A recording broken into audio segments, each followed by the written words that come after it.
Hello అండి, నమస్తే అందరికీ. చూడండి, మనీ ప్లాంట్ ఇక్కడ పెట్టుకున్నానండి నేను ఇంటి ముందు. ఇదండి, ఇలా అల్లిస్తున్నా. తాడు కట్టే ఇటు నుంచి అటు తీసుకెళ్దాము, ఇంటి ముందు బాగుంటుంది కదా తోరణంలాగా అని చెప్పి ఇట్లా పెట్టుకున్నానండి. అయితే దీనికి ఆకులు బాగా పచ్చగా రావాలన్నా మనకి ఇది పూలు పూయాల్సిన అవసరం లేదు కదా.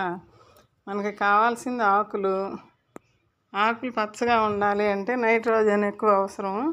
నైట్రోజన్ శాతం ఎక్కువ దేంట్లో ఉంటుంది, మనకి టీ పొడిలో ఉంటుంది.